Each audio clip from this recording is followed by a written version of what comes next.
Bank's released forecast for Nigeria's economic growth in 2019 dropped to 2.1%. This represents 0.1 percentage points lower than the 2.2% forecast made by the bank last year, October. This new forecast was contained in the April 2019 issue of Africa's Pulse, the World Bank's biannual analysis of the state of African economies. Abiodun Dominic, co-founder Friends of Nigeria, headquartered in France, would be sharing his thoughts on this. Thank you for joining me in the studio. Thank you, Irene.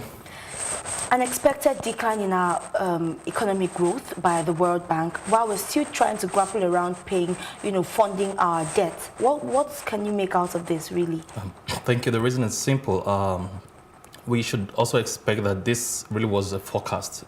Ideally, we're supposed to have a potential growth of 2.2, and now we have 2.1 projected, so 0.1%. So it's about meeting up with the potential that was forecasted. But four major reasons can be accrued to this decline, and one is high inflation, the second is infrastructural deficits, the third one being policy distortions, and the fourth one being a stagnation when it comes to oil production.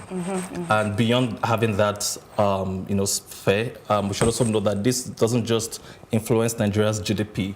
The same World Bank reports also mentions the fact that when it comes to Africa, we have a deficit of 0.5% this year, and for next year, a deficit of 0.3%. So ideally, and if you ask the World Bank report, they will tell you this can be traced to three major countries, Nigeria being the chiefest, Angola being the second, and South Africa being the third. So beyond the fact that it affects us as a country, this is really a deficit for Africa as a whole. So what should we be expecting moving forward with issues like this, really? Mostly, just like I mentioned, the government have been talking about diversification of the economy.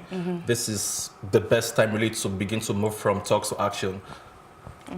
All right, and then let's talk a bit about, we know that Nigeria has got a huge untapped market. So let's talk a bit about where you reside and where you operate from, which is France. What are the developments with respect to the France-Nigeria trade? Interesting. Within France-Nigeria trade, as of the first quarter of 2017, trade volume between France and Nigeria stood at about 1.8 billion euros. And up until the end of that same year, 2017, the engagement between both countries ended up at 3.6 billion euros. And that makes Nigeria really a foremost trade partner for France in sub-Saharan Africa. Emphasis on sub-Saharan Africa. So beyond that also, during the visit of President Macron, Nigeria has been able to move beyond that sphere. The gesture of the French government is showing interest in other sectors beyond oil and gas, such as agriculture, high-tech when it comes to innovations and startups, and also culture and entertainment where Nollywood falls. And we've been seeing interactions in this sphere to still make Nigeria remain the foremost partner, covering about 20% of the French market in sub-Saharan Africa. All right, before we go, let's talk a bit about what Friends of Nigeria is really doing in terms of helping with the ties between Nigeria and France. As an organization, Friends of Nigeria has been at the forefront trying to promote Nigerians' attractiveness to foreign investors, majorly France, where we're headquartered.